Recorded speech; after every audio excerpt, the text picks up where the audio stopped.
Hello, New Zealand. This is episode number 8, and we have lasted this long, and you have been watching this long, so welcome aboard. And to my left, but never on the left, is Simon O'Connor. How are you, Simon? That joke never gets old. No, no, it's great. I'm just thrilled we've made 8. I mean, that's very auspicious number within some cultures. I think maybe next week we'll swap us around so that I'm on the left of you, so that I'm not quite as far right as you. Well, I could go even further to the right and not be on the screen. How does that sound? All right, let's get into it. We've got a few topics to get through, and we always tend to go over time, so let's not muck around. There was a couple of funny little bits in the House that happened that we just want to highlight. Firstly, the worst thing that Chloe Schwarbrick can do is take on Winston Peters in the House. And Winston was the sitting, or the acting, is that what they call it, the acting Prime Minister? She got told off for saying acting. Yep. It's not, is it acting Prime Minister? Yeah, there are times where, yes, he would have been the acting Prime Minister if Luxon was not there. He steps in to be, the acting. So, yeah, definitely. Okay, well, anyway, Chloe Schwarbrick was on about the fact that we're going to have 6 months to discuss the principles of the Treaty of Waitangi. For some reason, they don't want any debate, don't want anybody to talk about it. And Winston Peters in his answer sort of got the gender mixed up and then had to correct himself, and his response was quite funny. Have a watch. Does he stand by his commitment made at Koronehana that, quote, we can value our differences, we can debate them constructively while still respecting each other, end quote? If so, does he consider it constructive to open a 6-month select committee process on the Treaty Principles Bill when experts such as Dale Takitimu have said it is, quote, stirring up race-fueled rhetoric in this country, end quote? With the greatest of respect to Mr. Takitimu, he is not an expert. And we are slightly annoyed at the number of people, she's not an expert, yes. Well, they and them, I'm talking to the Greens now, right? Yes, misgendered the person they're talking about, so it was a they, them, talking to the Greens. But then Chloe continued, still not keen on having a 6-month debate on an important issue, and said we were wasting our time, and Winston quite humorously referred back to the saga involving one of their Green MPs, or ex-Green MPs, Darlene Tana. I think of anything that is a bigger waste of the public's time than allowing a 6-month-long select committee process on a divisive so-called treaty principles bill when the majority of government has already committed to opposing that very bill. With respect, often the legislation comes to this House, often with a chance of possibly passing and sometimes no chance, but we don't, as a Parliament, say we won't discuss it. And that's where we sit in terms of our democratic process. But I can think of all sorts of court cases which are a gross waste of the public's time and money, and where the mahi is being done when the person's not in here. And of course the court cases now involving taxpayers paying for the court proceedings as we speak. And that member from the Green Party would know all about that case, wouldn't she? The contempt is dripping as he speaks, isn't it? I mean, you've been in the House with Winston. I mean, every time he gets up, you sort of just, it's a bit of an entertainment. I mean, he's a little bit like Shane Jones, isn't he? They're just very funny orators. Look, they are. I mean, not all the time. I mean, that's not to take away from them, Bob. Actually, they are. They're very good. They're very witty. They're sort of some of the last characters in Parliament. To put it really broadly, we're sort of ending up with a much more managed class of politician now, but they're not. So they speak freely and funnily and often speak very well and to the point. Yeah. And look, there's we will come back to it about gang patches, but just before we came on air, I was just listening to a discussion about they're discussing the gang patches, and one of the arguments against the gang patches is because it breaches the principles of the Treaty of Waitangi. So, look, there's a discussion in itself. Where do they get that from? So anyway, we'll come back to that, but let's get into our first topic, and that is Chris Hipkins on his last legs. The poll came out last week. It was a Courier Market Research, which showed that actually National is up to 39, doing quite well. Bit of variance on ACT and New Zealand First. Labour were okay. The Greens fell, obviously, because of all the controversy. But what was the most interesting thing, Simon, is that Christopher Luxon is still around 1 in 3 want him to be Prime Minister, 32.7%, which isn't too bad. But Chris Hipkins has slumped. He dropped basically a third from 18 down to 12. And he's just becoming very unpopular. But in fairness, the leader of the opposition is never a popular position. I remember when Luxon's ratings were through the floor as well. So is Chris Hipkins, is he toast? Oh, look, my view is he is, and it's partly because of the machinations within Labour.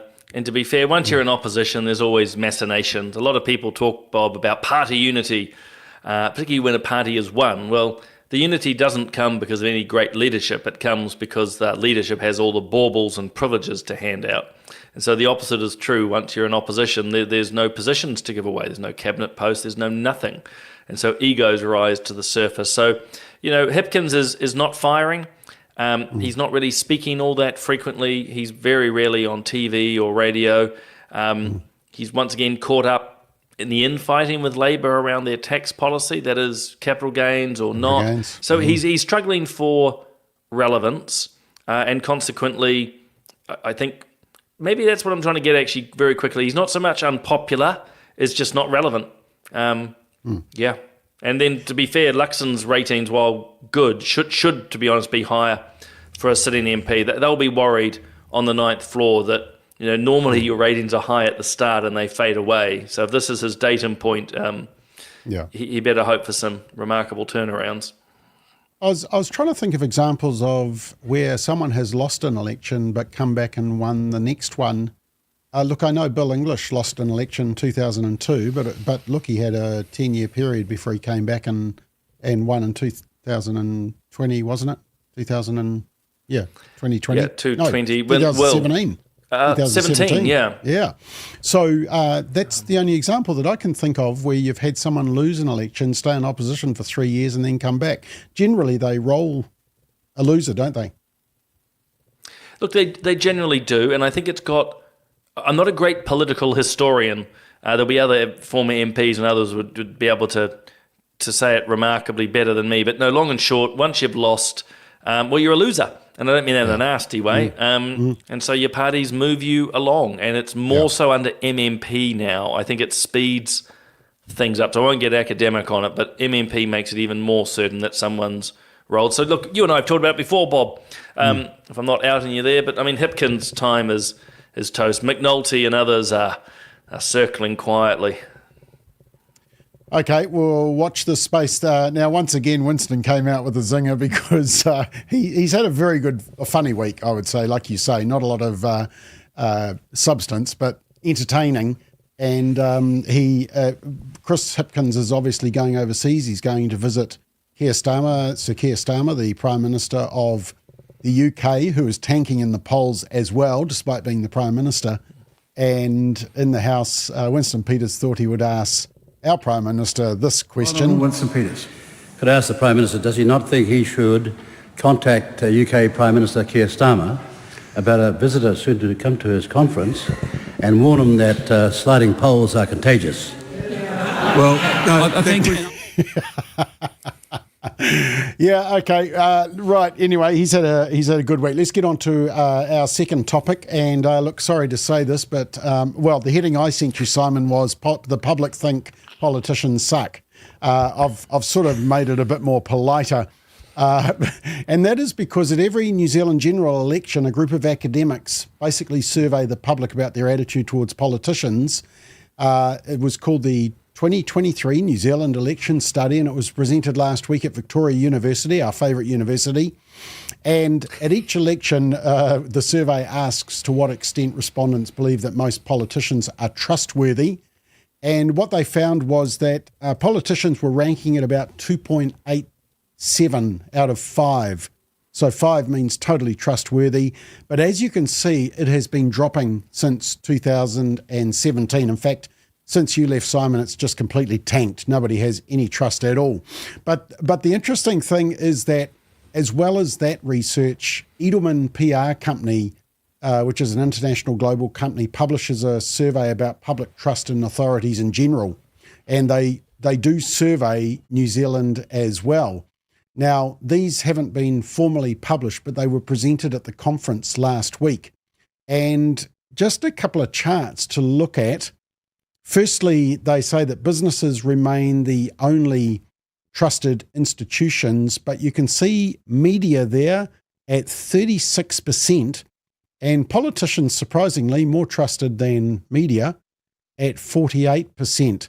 But what's interesting, I found, and I've put in circles, is that worldwide, trust has actually increased in media and government, but in New Zealand, it has decreased. Now, when you compare it to other things like teachers and other professions, politicians and the media are just way out the right. And just one more graph before I get your comment. Basically, they said, do you expect them to tell the truth, or do they purposely try to mislead? And look at that, journalists and reporters, 60% of people believe that they purposely try to mislead. And I've circled +4. That doesn't mean they've improved +4. It means that there's been a 4% increase that think they mislead. Government politicians, 51%, so half. So are you surprised to see that data? I mean, that's pretty consistent, isn't it? It's a race to the bottom between the media and politicians. Yeah, it is. I mean, look, politicians are always untrusted. I think what's probably more of an alarm is the media, because over time they have been seen as more trusted. But look, politicians are always that target. They can't be trusted, false promises. And part of it is that politicians are an easy target, very much out in the public, and also often trying to bring about change at a speed which is much, much slower than what people think. And, from my overall observation in my time in Parliament, actually, the politicians are trustworthy. A lot of viewers will go, well, of course you'd say that, Simon, but actually most are quite genuine. We might disagree with their positions, but an easy target. But let's be clear, politicians since at least 2017, if we want to start there, haven't helped themselves. So you think of all the scandals in the National Party, think about all the leadership changes and terrible shenanigans, and then think of the Greens at the moment. So you've got an MP who's been fully paid, so Darlene Tana, but fighting her party. You've had Elizabeth Kerekere, you've had Golriz Garaman, the lists go on. In other words, the politicians are not helping themselves in any way. When you were in Parliament and you hear the lack of, people say, oh, you can't trust a politician, what's your gut reaction to statements like that? Are you wanting to shout and say, yes, you can trust us, or do you sort of understand that sentiment? Speaking for myself, I can sort of understand why it's there. Hopefully not of myself. Viewers can post their comments on the Family First Facebook page if they like, or on YouTube. But look, for me personally, I do understand or can rationalise where it comes from. Again, politicians are an easy target. And I think a lot of people, with no disrespect, don't fully understand the processes in play. As I say, things can often take longer or unexpected roadblocks. But I will also add, it never particularly bothered me. I have never let this stuff, it doesn't bother me at all. So I didn't spend a lot of time thinking about it, which of course some could make the argument that it means you don't correct your own course. But yeah, I mean, you could spend all day, Bob, as a politician worrying about what the polls were telling you and what other statistics were saying. So I didn't bother with it too much. Just got on with my job. Well, that was one of the pushbacks, actually, just back to our previous story. Chris Hipkins was asked about the polls, and he said, well, look, we're doing about the same as we were at the election. We haven't got worse. And there was some pushback by the media saying, that was a terrible performance. Is that what you're judging it on? But how much do those polls really sort of, hit? When those polls come out, do politicians panic over those, or do they think, hang on, we're here for 3 years, the real ones are going to be sort of leading up to the election? No, they panic. They panic. Not all in every MP. As I say, someone like myself didn't really care. I mean, obviously you want your party to do well, but I wasn't sitting there pondering and worrying, even when polling was not going well, or even, polling in my own electorate, it didn't particularly bother me. That's part of my psychology. You just get on with getting on. But a lot of politicians, they are absorbed by this, and they do get very worried. It's a lot of the chatter on the text message groups or in the corridors, and particularly if you're a list MP. One of the reasons National began to self-destruct is that as polls dropped, only a little bit actually, into their mid-40s, which is hilarious looking back, but as the polls dropped, MPs were going, oh, if we're now at 42%, not 44, then I'm gone. Yeah. So there is that panic, and it becomes a self-fulfilling prophecy, because as parties become, and you've seen this with Labour, the more worried they get about the polls, then MPs are desperately looking for a new way forward, and that means rolling the leader. They'll do it. And just how much, sort of behind the curtain, how much are parties doing polling themselves, which we don't actually see? Oh, lots. I mean, government has a lot more money. So when you're in government, you mean you've got more MPs, which means you get a bigger share of the bucket of money. So the government will be doing enormous amounts of polling and focus groups. And don't forget, Bob, they got the entire civil service can go running about asking, I better be clear, not political questions, but doing surveys, which will help. And I think it's an unfortunate side of MMP, bit of a theme for me, but governments are, regardless of blue or red, are becoming poll driven. Yeah. The opposition does not have as much money because, again, they're not the higher proportion of their parliament, and so less money, fewer polls, but they will be looking at it too. And you could always tell. I hope it's not it's not breaking confidences, but you could always tell when leadership didn't want to discuss poll results that things were bad, really bad. Yeah. Okay. What about when, sorry, we're slightly off topic here, but I'm just fascinated from your insight. When, for example, Family First does some polling through Courier Market Research, which is our company we use, and even when other interest groups use companies to do polling, how much do politicians take note of that, knowing that they're not the big One News, used to be News Hub polls, that type of thing? Do you take notice of those types of polls?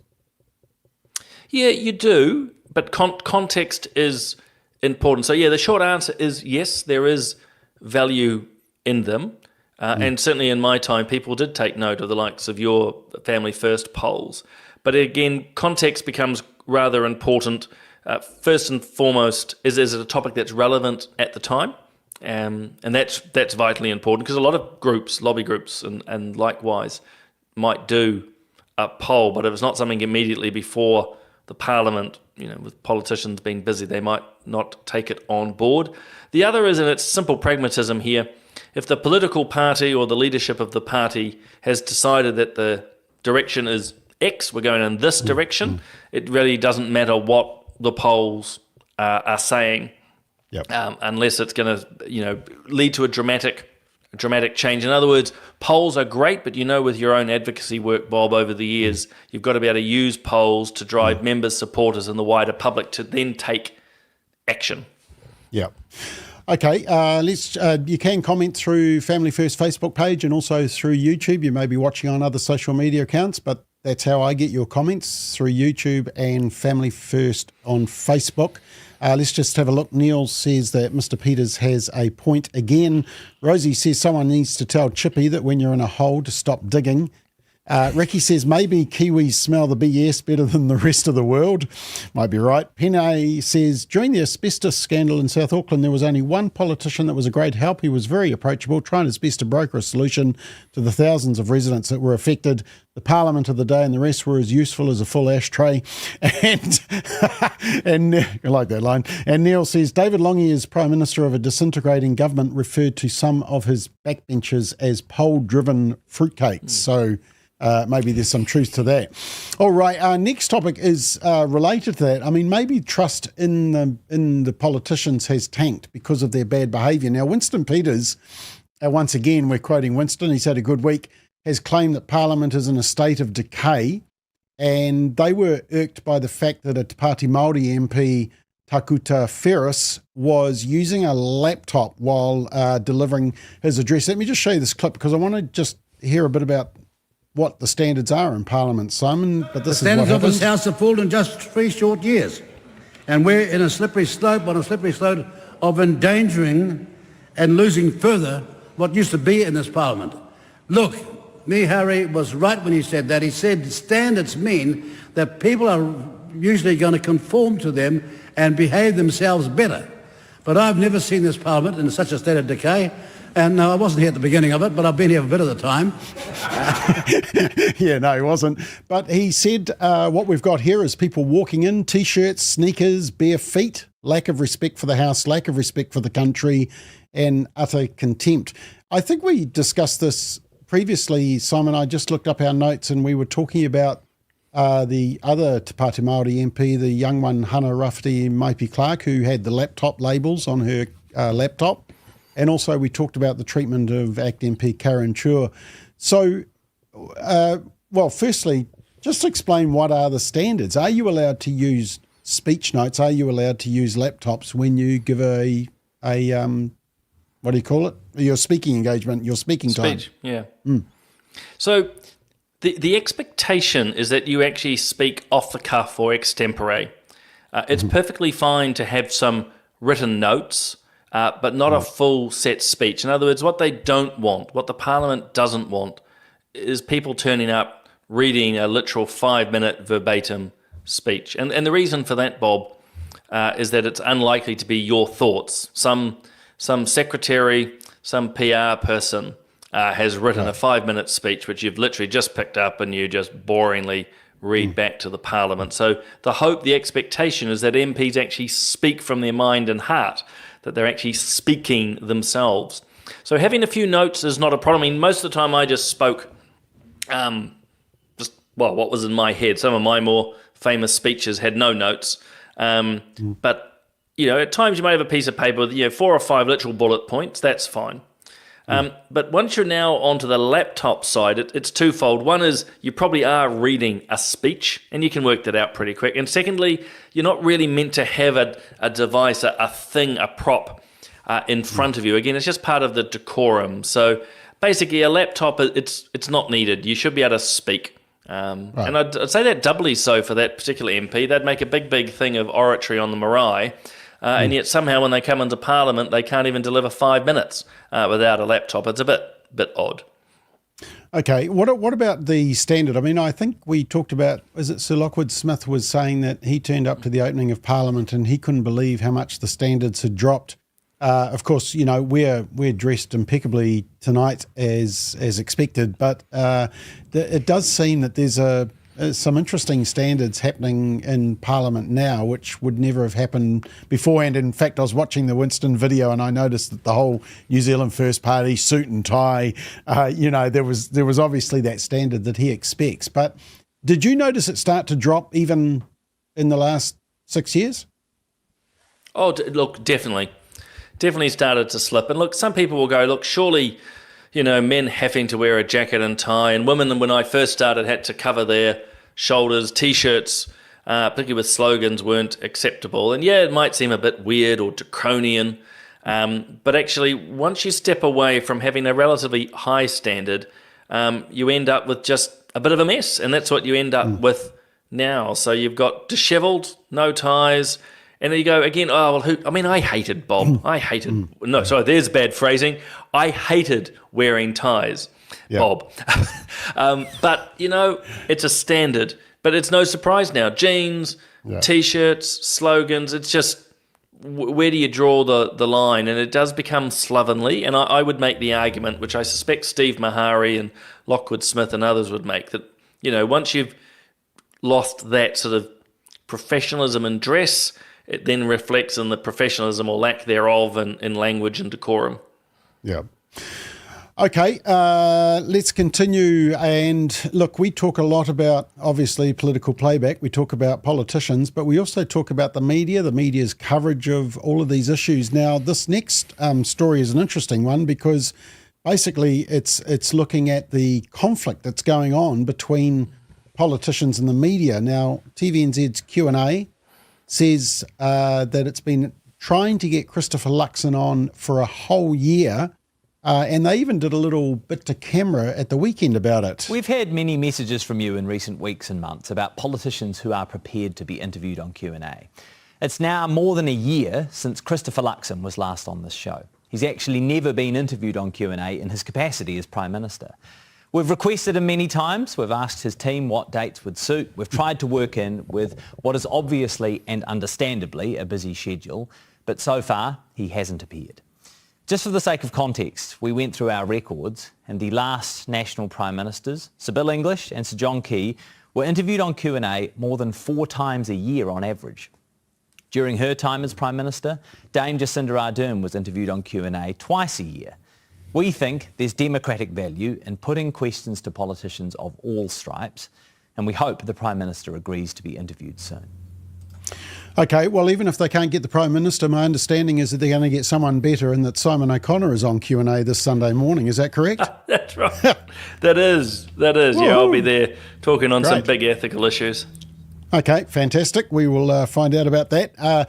Now, it's not only possibly... Well, actually, just before I tell you about the ACT Party getting upset as well, do you think Luxon's avoiding Q&A? Because the fact of the matter is he was actually on News Talk ZB with Kerry Woodham for a whole hour last week, I think it was, or the week before.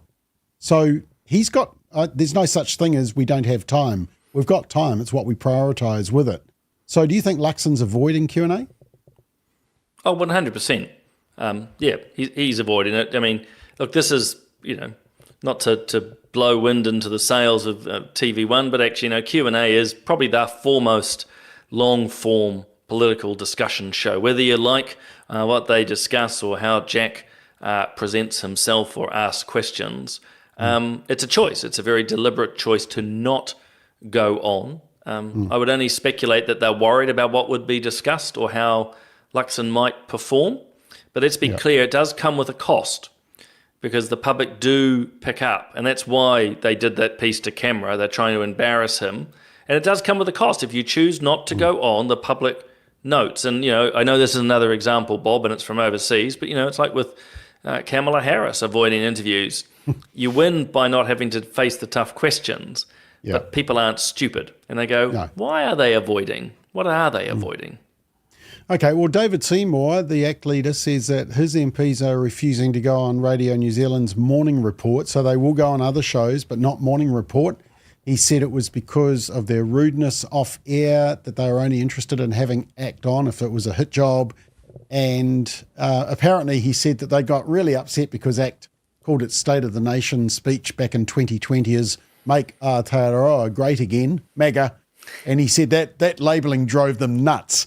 And so he says that they won't have anything to do with Radio New Zealand, the Morning Report. But he also said he seems to be a bit dissatisfied with the media because he also said that there was some reports where, for example, when he made a joke, they completely took it out of context and made it a massive issue. This was the news item on it. David Seymour's refusing to apologise for a comment about blowing up the Ministry for Pacific Peoples, saying he makes jokes like that all the time. But Newshub can reveal one person found it so offensive they referred him to the police. Political reporter Amelia Wade has more. David Seymour is not a sorry man. People shouldn't have to apologise for having a laugh. The ACT leader loves having a laugh at himself and about blowing up ministries. It's a joke I've made many, many times about many government departments. His latest joke's about the Ministry for Pacific Peoples. In my fantasy, we'd send a guy called Guy Fawkes in there and it'll be all over, but we'll probably have to have a more formal approach than that. This is just one. Okay, so that's one example where he said they just made a mountain out of a molehill. But there was also the other example, and, actually, just have a watch of this. It was a time of incredible tension. Some New Zealanders rallied against vaccines and mandates, including ACT's future candidate for rangitata, who likened COVID restrictions to concentration camps. One News alerted David Seymour to her posts today. A short time later, she was gone. Offered to stand down immediately and I've accepted that. Did you find Elaine's comments unacceptable? Yeah, I did find those unacceptable. Why? basically because I don't like the allusion to Nazism. I represent the biggest Jewish community in New Zealand. With Elaine, I mean, she was calling ACT Party MPs a disgrace. She said you needed to grow some balls. I mean, how did ACT not pick up on that before you selected her as a candidate?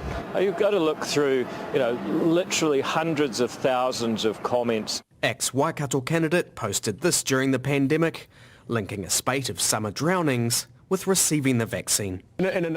Okay, so David Seymour isn't happy with the media, and Te Pāti Māori says they're not going to do anything with the New Zealand Herald because they put on that advertisement by Hobson's Pledge about the foreshore and seabed. So have you come across this before? Oh, actually, the other example is Jacinda Ardern refused to go on with Mike Hosking after having a regular weekly slot. And my understanding is that Sir Rob Muldoon also would ban certain reporters from his press conferences. So Tom Scott. This and Robert Jones, he punched a TVNZ reporter, didn't he? And that reporter died recently, actually. Yes, I've forgotten his name. Yeah. Not from the punch, by the way. But No. I mean, the love-hate relationship between the politicians and the media, I mean, in some ways you need the media to get your message across and to raise your profile, but at the same time it seems like you really do to test them as well. So how do you get that balance? Well, I think you've sort of, look, an excellent question or set of questions, but you've sort of answered it too, which is, it is an awkward balance. The media and politicians, sort of a symbiotic relationship. It's a love-hate relationship, but they each need each other. I mean, as I mentioned around the Luxon not going on Q&A, for ACT not to go on to Morning Report, for Te Pāti Māori not to deal with the Herald and so forth, it does come with a cost because they lose the chance to amplify their message. But I do understand at times why some politicians or groups won't go on to certain shows. They can be so biased. Hostile. Morning Report, I'm afraid, is one of the standouts at times. They can do hatchet jobs. But I will just note quickly, very quickly, David Seymour is exceptionally arbitrary on his approaches of what, is to be said and not said. He's all for free speech, but bang, two of his people go out. He says something pretty bad, actually. I know. But no, he's fine. So he's all over the place on these things. Sort of a convenience is what works for him. Yeah. Okay, as we speak, a law is being passed in Parliament which will see gang patches made illegal, and they've even changed the legislation so that if you've been prosecuted for breaching it 3 times, they'll come into your home to find out if you've got patches inside the house, which, I don't know. What do you think, Simon? I sort of think, okay, out in public, intimidatory, however you say that word, intimidation, threatening. This interview's over, he said. Cut it. I can understand that aspect, but I do struggle with the fact that, look, if you have it up on your wall, I've got Liverpool posters up in every toilet in my house. Are they going to come in and check on that if they don't play so well? I mean, where does this stop? I can understand in a public place, but what about at that level of privacy? Yeah, this might surprise some viewers because I certainly understand the intimidatory nature. I just wanted to use that word. Yeah, thank you. Just to show me up. I even went to elocution lessons as well. That's right. I'm off the unemployment office now.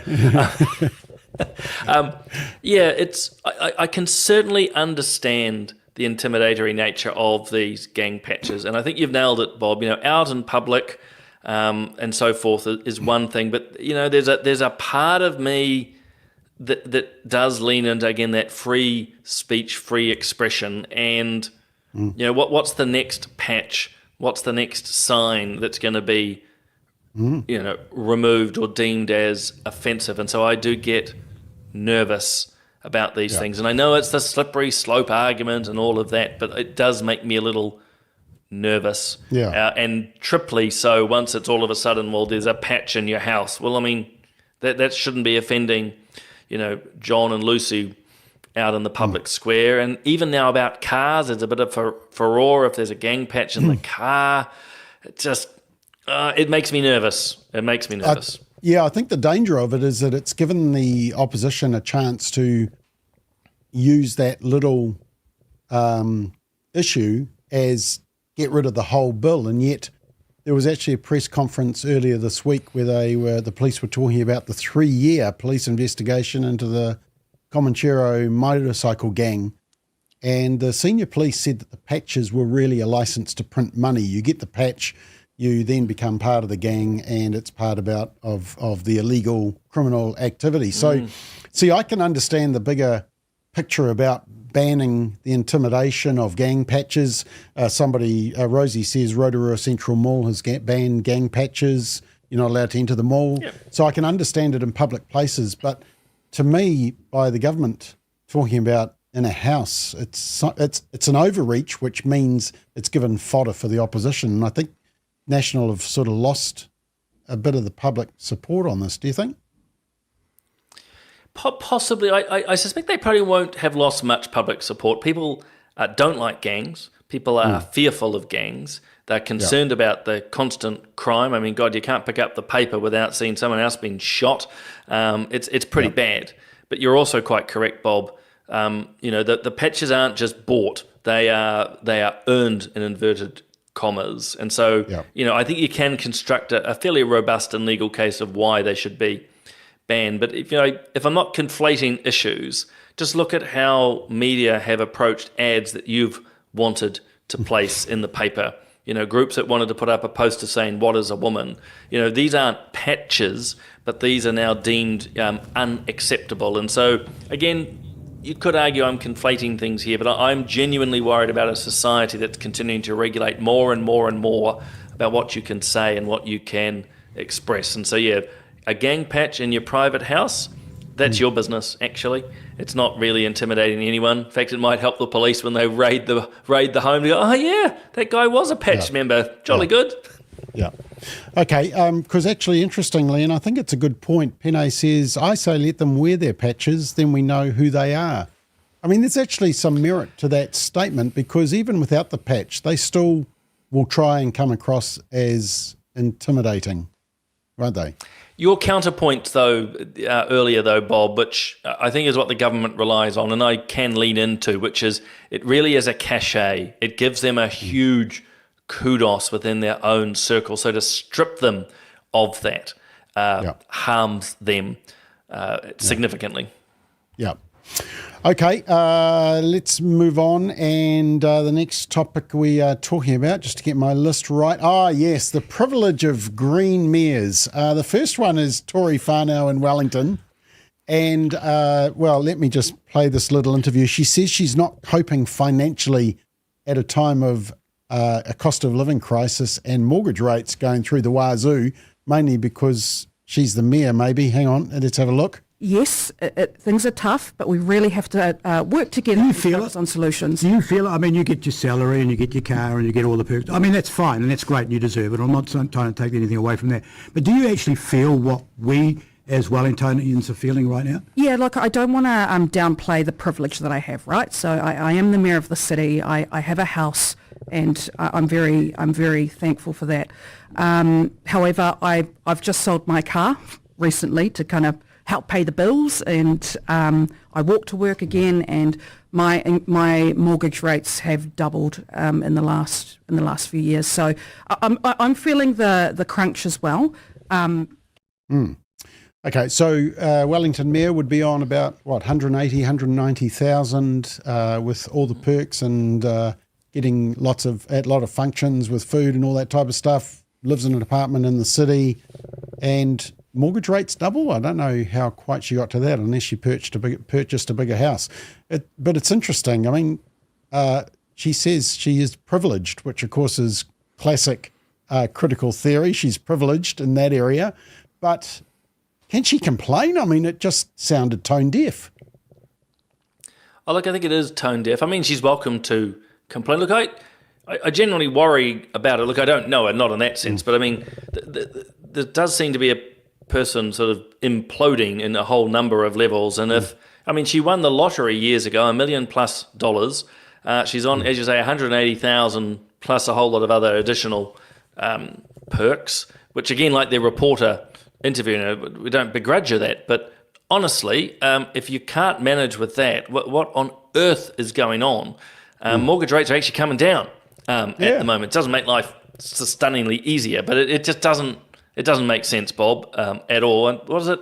It's about 50 grand is about the median income, and about 130,000 is the average household income. So that's, mum and dad, 2 incomes. So yeah, if I was Wellington or Wellingtonians, this is just another big red or green flag about this mayor. Well, there's a whole lot of red flags around Wellington because in the Post today, which is the old Dominion Post, they're talking about, shops empty, nobody going to the restaurants and buying. It's like a ghost town. They really are panicking. I'm not quite sure whether that's true or not, or whether they're scaremongering or what. I mean, is Wellington dying? Look, I don't think it is. I mean, look, granted, you and I were down there a couple of weeks ago. I mean, it's still going. I think it's part of a sub-narrative to try and attack the government, which might sound a bit conspiratorial, but I think they're basically saying the government that's cutting all these civil servants is gutting the city, and consequently all these cafes and bars and restaurants are going under. So I think that they're over-focusing on this particular issue in order to have a bit of a not-so-subtle crack at the government. I mean, everywhere's struggling. The economy's struggling. Costs are high. We all know this. God, it cost me had a coronary the other day. $7 for a mochaccino. It's like, what?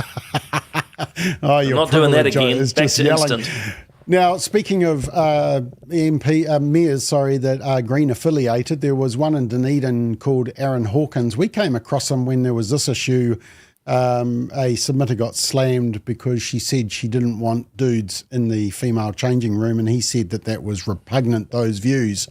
But anyway, apparently he turned up at a shopping centre with a rolled up flag of Palestine, as you can see there, not rolled up, and he posted a photo to social media. He tried to go into a new world, and he was told, well, you're not walking around with the flag, you need to leave it over here. He said he was banned. Foodstuff says, no, you weren't banned. You just have to leave your flag while you shop because we don't want people walking around with political flags. I'm on Foodstuff's side. Which side are you on, Simon? No, I'm on Foodstuff's side as well. I mean, look, this is just the typical self-righteousness of the zealot left. At the end of the day, you don't walk around supermarkets with any flag. Let alone one that can actually, for some people, be quite intimidatory, particularly in the Jewish community at the moment. So, it's just not needed. It's wrong. It's simple as that. It's wrong because actually you don't need to take a flag. And no matter what he says, he was trying to make a point. He was trying to basically use the supermarket as a platform. It's just not appropriate. Yeah. Okay, well, the media is saying that there's so much disinformation and they, are trying to cut it down. There was this story in the Herald where a Rotorua Te Reo Māori singer, Te Waimari Ngatai Callaghan, has done very well. She's made her Disney debut in the animated movie Encanto in Te Reo, and of course, being Māori Language Week, it's had extra meaning. But obviously, a few people went on to their Facebook page and weren't too happy with that. I'm not quite sure why, but this was a response of the social media team of the New Zealand Herald. Comments closed because of the same stale, jealous, narrow-minded, no-life-having, hoo-ha, pathetic nonsense being spouted by people that would hijack a post about a Disney film just to have a sook. It looks like the New Zealand Herald social media team were hired from the local preschool on that particular day. But are we finding that there's a whole lot of precious people running social media for media companies? And look, social media is a tough gig and they just need a backbone. Yeah, pretty much. I mean, incredibly unprofessional from the Herald, but also quite telling about their bias. So let's be clear for Te Waimari. I mean, it's amazing. She should be congratulated. I think it's pretty cool. I think it's actually quite neat that the likes of Encanto and others are being translated into another language. And I can imagine that there were some, twits that jumped on and said some nasty, stupid comments. We're all familiar with that. But the Herald's reaction is very telling. It's exceptionally unprofessional, insulting its own readers, or some of them. But again, it just shows a bias, and it's again by the nature of the language. It wasn't just, hey, we're closing comments. They went on the attack. And you and I know there's a whole lot of other stories. But basically, with the Herald, if there are topics they don't like, or rather perspectives on topics, they close things down. So if people want to debate the trans issues or the treaty, anything ethical, the Herald just shuts it down, unless, of course, you're supporting their view. So it just emphasises, that's what I'm really trying to get to. The Herald's action here with what you've got on screen just shows they've only got one view of a topic, one perspective, and if you don't follow it through, they'll shut it down, and now they're going to insult you. Yeah. Okay, now this comment, Dear Bob, my name, so this is Penne that we had before, and I must have pronounced it wrong, and my apologies. Dear Bob, my name is Penelope, but because I've had so many issues with the pronunciation, I shortened it to Penny. As it is Maori Language Week, I'm more than happy to have it pronounced Penne. I was very sad that Aaron Penne never became captain of the All Blacks. My vehicle registration plate would be worth a small fortune by now. That is true. And just this one, Simon, I'm going to put this up. I didn't warn you, but it says this. This is from Michael Jordan, not the Michael Jordan. Why is no one talking about the UN Summit of the Future this weekend, where we will be signing our sovereignty away to the World Health Organization? You want to comment on that, Simon? Yeah, it's been crossing a little bit of my desk. There's been various summits of the future where, again, all these doyens get together in the UN and talk. I think we, at one level, should take notice of it. At another, the UN has piles of these chat fests. Yep. I'm happy to be corrected. I wasn't aware we were signing up to anything with that World Health Organization at the moment, but I will, from my own personal side, it's not family first because we don't really get into this area. New Zealand needs to keep its own sovereignty around a lot of these things. Like, we should cooperate with other countries when there's pandemics and crises and all sorts of things, but we should not, shouldn't be handing over our sovereignty. It's up for us to make our decisions with our healthcare. Although probably saying the word pandemic is exactly why people don't want anything to do with the World Health Organization, just because of the way they operated on that. And the fact of the matter is the World Health Organization pushes decriminalisation of prostitution. It also pushes the whole gender ideology. So, but I don't think, my understanding, and correct me if I'm wrong, is that we're not bound by edicts coming out of the World Health Organization. It's a little bit like the UN. You can sign up, you can sort of, stand shoulder to shoulder on some issues, but it's not actually binding, because in New Zealand, ultimate authority goes to Parliament, doesn't it? It does, and not to freak people out, because it does not apply, I think, to the pandemic discussions at the moment with the World Health Organization, but UN treaties do become binding in New Zealand if, stress the word if, we bring them into domestic law, and we do that from time to time. So you're right, though, Bob, a lot of these treaties and documents, we sign them and we nod and make the right noises, but they don't bind us. But others do.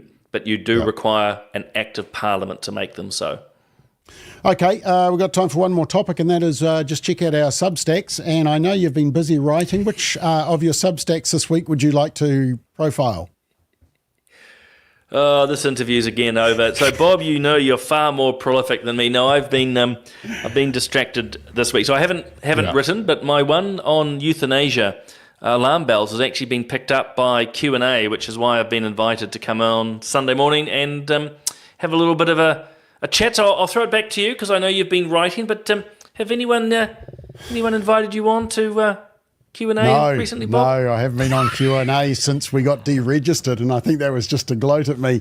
Look, there is just one comment that's come through that I do just want to highlight, and it says, New Zealand Herald content is getting very concerning after what I saw this morning. And New Zealand Kiwi said, well, it's Gossip Magazine, but he said, I heard about the wee boy tweaking and twerking and wearing women's clothing.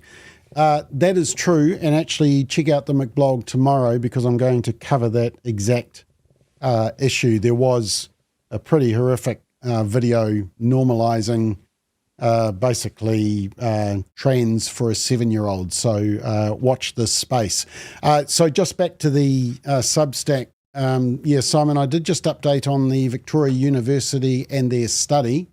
Once again, I'll be careful what I say, simply because if we say the wrong words, this broadcast will be vetted by YouTube and Facebook. They go around looking for offensive material, which isn't a bad thing, but not when you want to critique it. But they do say this. So I did the whole Victoria University study, and if you look there, it says up the top, someone who has done that to a child, there's no proof that they actually have a sexual attraction to the child. So that's the first myth they told me.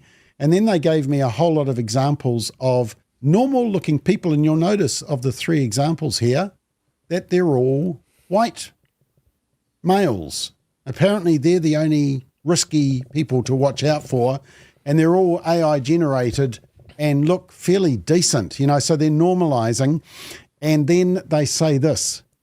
So no DEI, Bob, is what you're saying. There's no DEI in this case. No intersectionality or critical theory on this particular issue.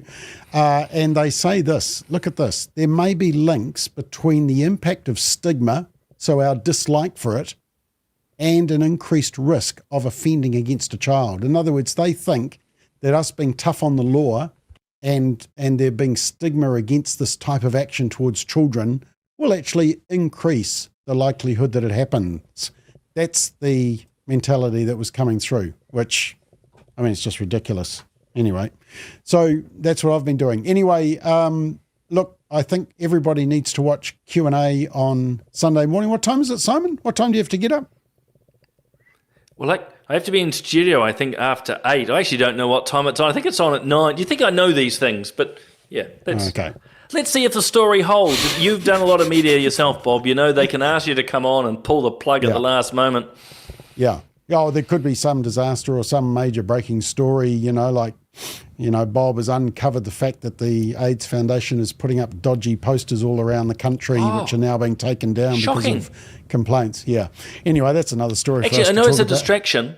Obviously, we're not going to talk about it here, but where do people go to see these? As in your commentary on it? It's on your McBlog Facebook and Family First Facebook and the like? It's on our Facebook. We've sort of been keeping families up to date. So the AIDS Foundation is now called the Burnett Foundation because they dare not mention the A word, a little bit like Victoria University not mentioning the P word.